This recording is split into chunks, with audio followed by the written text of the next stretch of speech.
Figure yelled, Baruch Kazad, Kazad Aimenu. Ha! Gimli. Going forward, he will also never actually tell us what that phrase means. We have to figure it out ourselves, or at least read it in the appendices. Appendix F lets us know this means, hello everybody, welcome to There and Back Again, where we're walking our way through Tolkien's Legendarium, looking for new insights and greater understanding of the works we all love. Today, we're continuing through Chapter 7 of Book 3, Helm's Deep. As we get started, don't forget to subscribe to the channel, grab a version of the books you don't have in the description below. Want to support the channel that way. We also have a couple great deals for you in the description. You get 15% off artisanal tea and coffee from Chapters Tea and Coffee.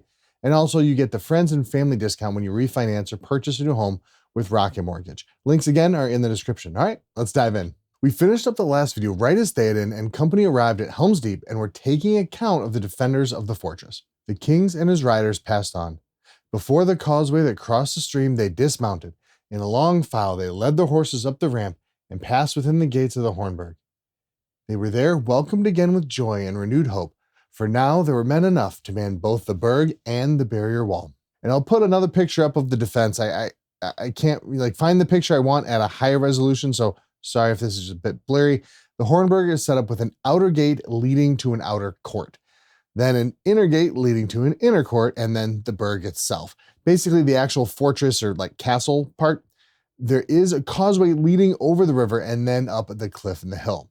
Now we see the defenders are happy. They now have enough people to actually man both the barrier wall and the burg. They'll probably still be spread a little thin, but now they can, have people up on the wall and people ready in the burg, as well as on the deeping wall running southwest, or for southwest, I guess for you, off the Hornburg. Of course, it's important to just, defend the whole thing. The doors and the wall at the top of the causeway will be one of, if not the weakest point in the defense. So the attackers will have to work their way there up the causeway. So luckily it won't be super wide, so relatively defensible. But you still have to defend the wall, and they have any, if they have any siege equipment such as giant ladders to hoist berserker orcs up top. That makes it a little bit tough. We get a little more detailed description of the walls and defenses, and then we get to connect with our characters again. Gimli stood leaning against the breastwork upon the wall. Legolas sat above on the parapet, fingering his bow and peering out into the gloom. This is more to my liking, said the dwarf, stamping on the stones. Ever my heart rises as we draw near the mountains. There is good rock here. This country has tough bones. I felt them in my feet as we came up from the dike. Give me a year and 100 of my kin, and I would make this a place that armies would break upon like water. I do not doubt it, said Legolas. But you are a dwarf. Dwarves are strange folk. I do not like this place, and I shall like it no more by the light of day. But you comfort me, Gimli, and I am glad to have you standing nigh with your stout legs and your hard axe. I wish there were more of your kin among us. But even more would I give for 100 good archers of Mirkwood. We shall need them. The Rohirrim have good bowmen after their fashion, but there are too few here. Too few. So we're starting to see more idle chit-chat from these two. Now they're not in immediate danger. Signs of their friendship starting to show, basically. Legolas calls dwarves strange. You don't usually do that with people you don't like, so there's that. Maybe his version of hobbitry. But there's something I noticed, something kind of pretty recently I noticed it. Legolas says dwarves are strange right after Gimli says he likes being on good stone again. So it seems safe to assume Legolas is saying dwarves are strange because they like stone and being around stone. Now, Legolas is a wood elf, so on the surface, I guess that kind of makes sense, until I realized he lives in a bunch of caves.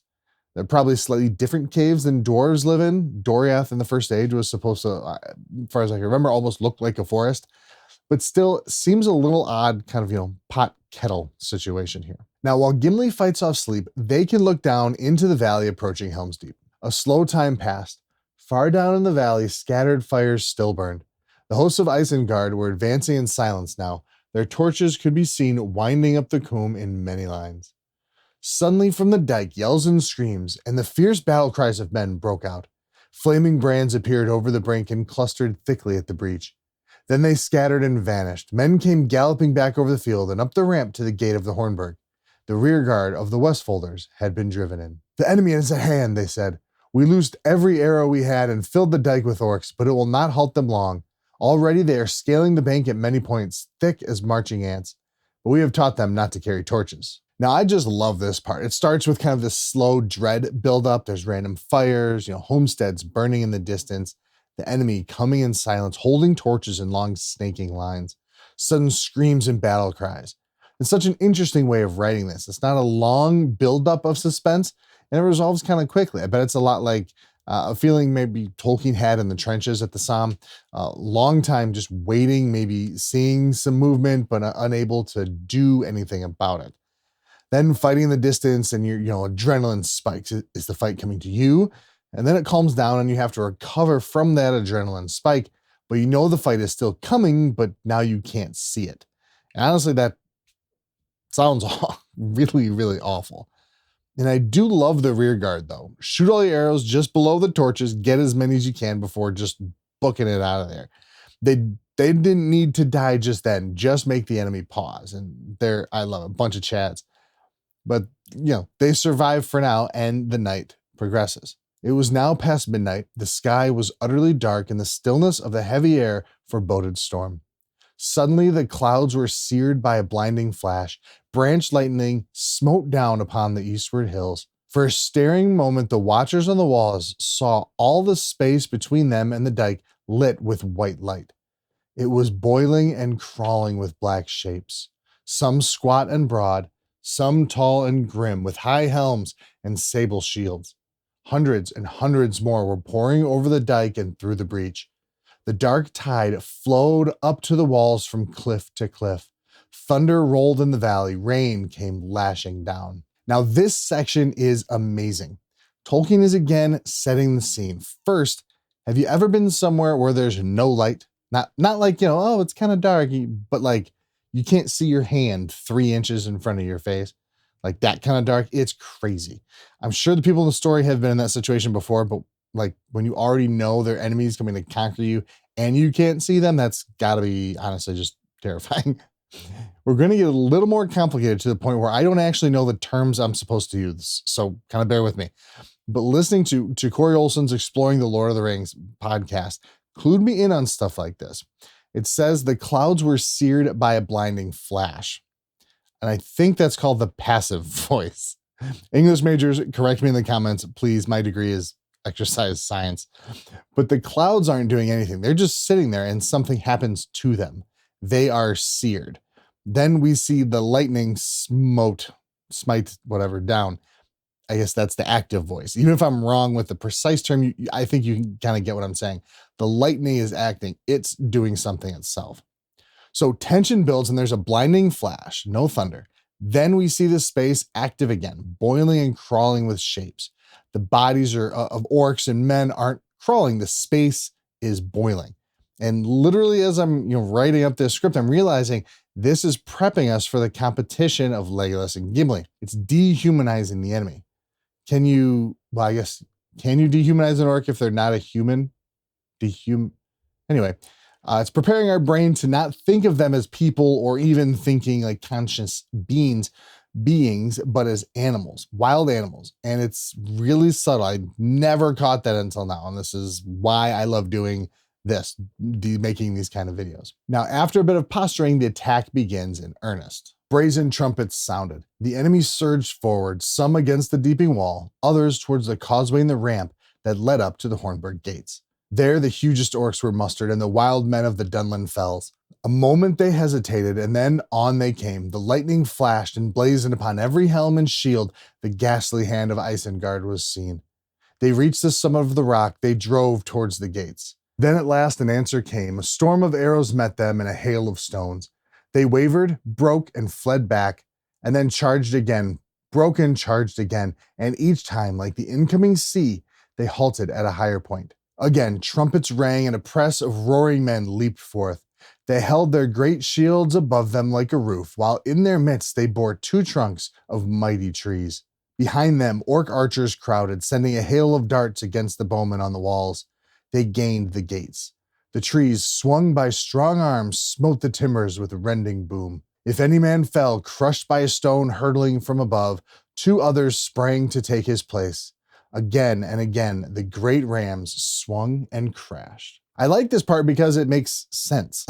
That may sound weird, but hear me out. The biggest orcs went up the causeway, up the ramp, and to the doors to try and break it down. Even though the ramp is most likely a pretty decent choke point, the door is still by far the weakest point in the defense. And if they can win the door, then it's a bigger opening than a single ladder or something to get orcs inside.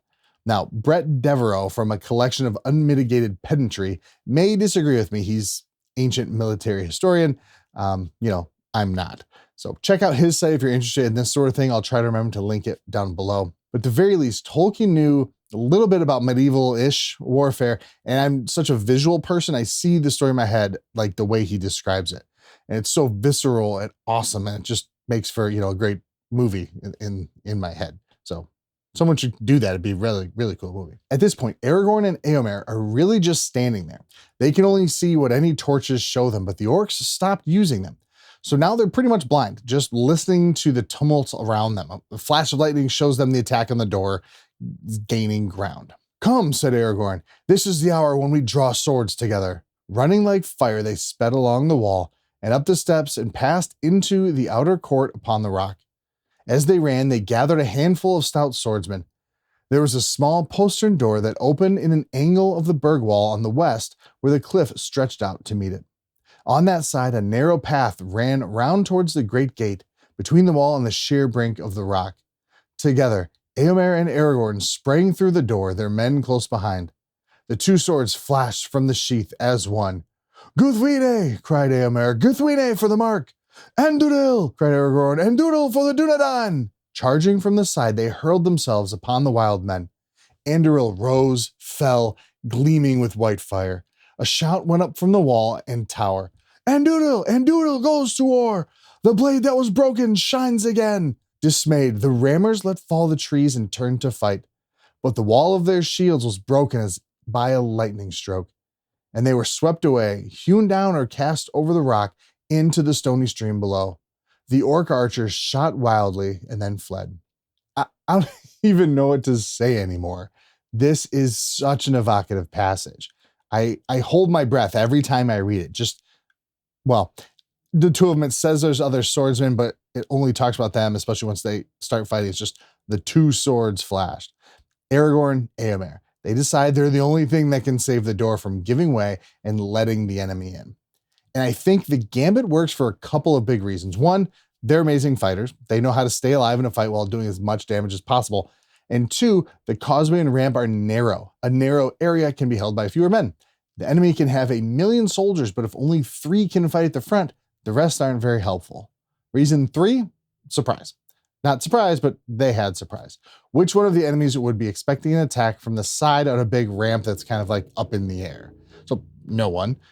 So it sounds kind of like a crazy idea, but it's honestly just a calculated risk, as I guess kind of everything in war is. They know they're good. They know they have the element of surprise in a small area. They can do this.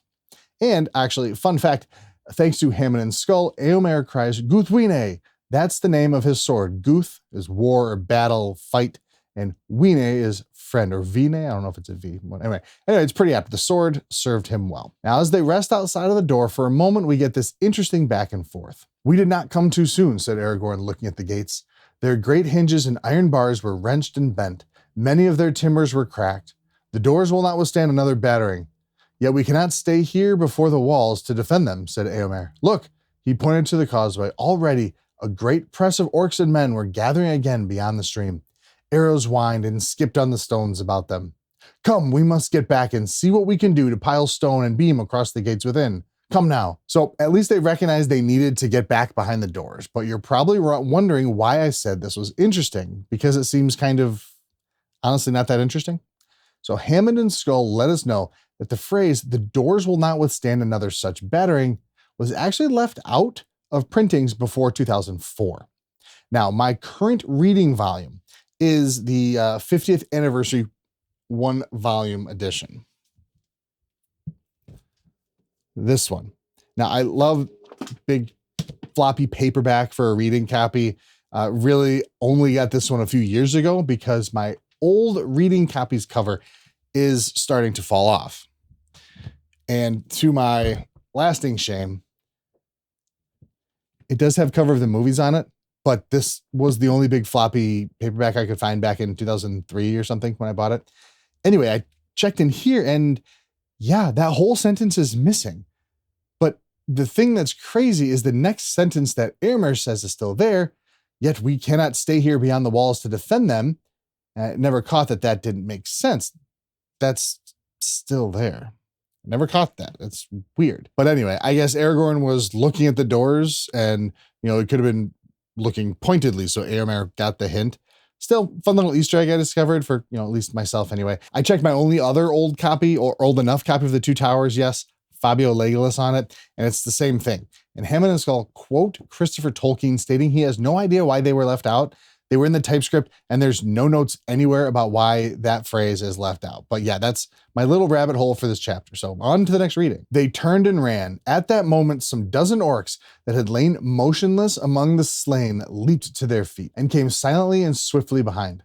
Two flung themselves to the ground at Éomer's heels, tripped him, and in a moment they were on top of him. But a small dark figure that none had observed sprang out of the shadows and gave a hoarse shout. Baruk Kazad! Kazad Aimenu! An axe swung and swept back. Two orcs fell headless. The rest fled. Éomer struggled to his feet even as Aragorn ran back to his aid. There's not a ton to talk about, but I love this little section. A couple of sneaky orcs that didn't want to get finished off trip up Éomer, but an, as of yet unnamed, figure jumps out to slay them. There are two hints as to who this figure is. One is a small dark figure. So a hobbit? No, definitely not. Child? Possibly. Because some of the Rohirrim are young, too young there. But let's look at the second clue and we'll figure it out. A figure yelled, Baruk Kazad, Kazad Aimenu. Aha, Gimli. Okay, so it's kind of obvious, but what Tolkien does, at least what I think he's doing, it's really interesting here. Now, if you don't or haven't watched Exploring Lord of the Rings by Corey Olsen, I suggest you do. He's, let's just say, going at a relatively glacial pace, though I think glaciers are far faster than he is, but it's really good. And one thing he's been saying recently, at least when I'm recording this, since he's in Moria and they just finished looking at the Book of Mizarble, is that Tolkien wanted us to figure out the languages for ourselves. He left the Rosetta Stone, if you will, in the pages of the Book of Mizarble for Dwarvish. And as a philologist, he wanted us to love what he loved. So there's little Easter eggs in lots of places. Before that section that we just read, Kazad, though without the caret emphasis over the second A, was written 10 times.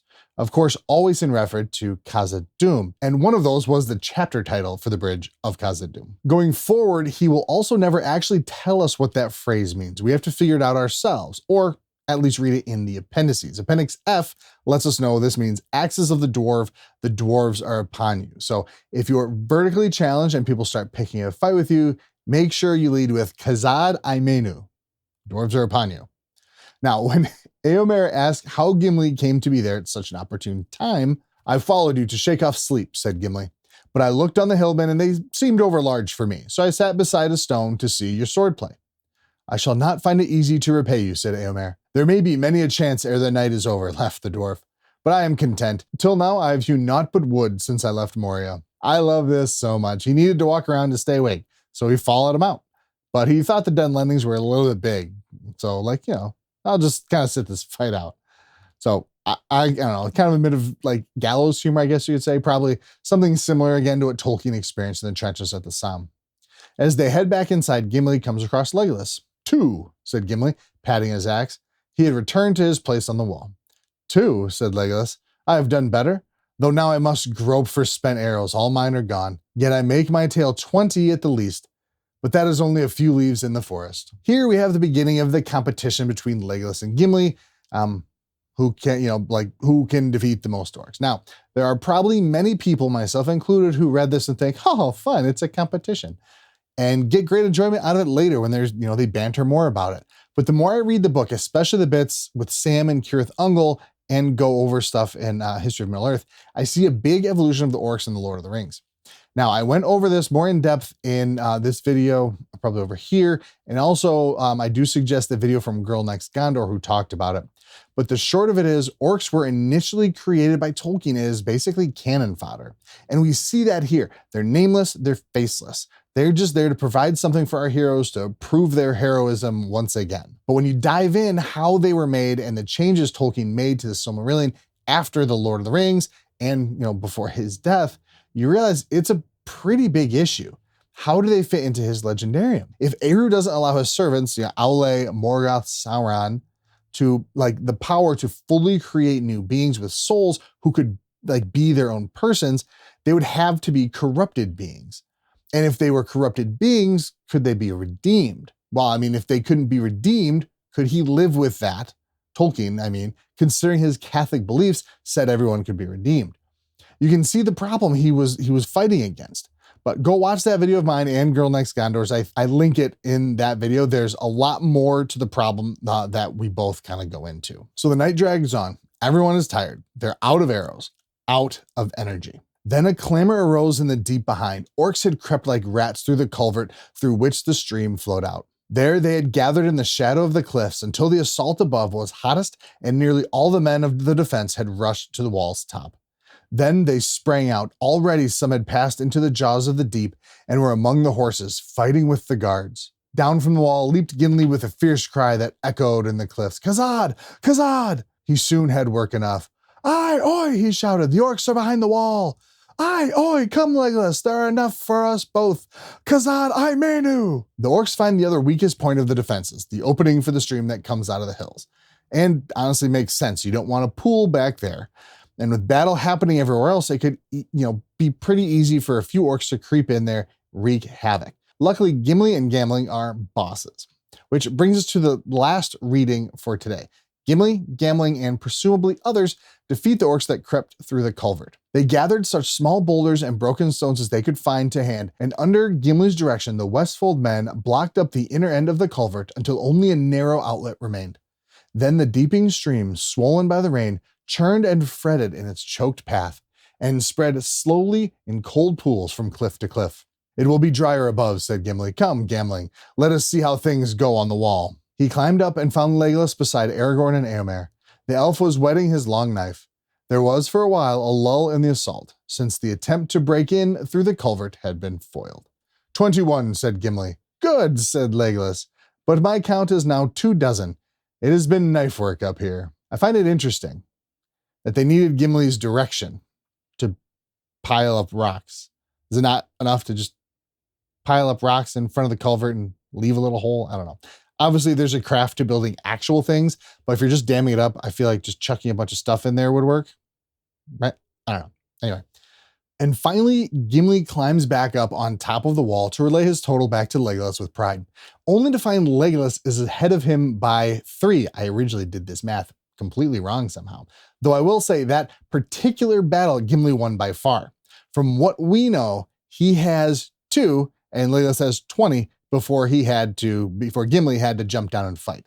So honestly, I know shooting a bow isn't easy or anything, but Gimli got all his kills at close range with an axe. Legolas got 20 of his 24 with his bow from something like dozens of feet away. No matter where the competition actually finishes, I think Gimli here, real winner. And that's where we are going to stop for today. Thank you all so much for watching. Please don't forget to like and subscribe. Buy a new version of the book you don't already have in the description. And don't forget to claim your 15% off Chapters Tea and Coffee or your friends and family discount on closing costs with Rocket Mortgage. And until next time, always remember, Aude and Tulava, day shall come again.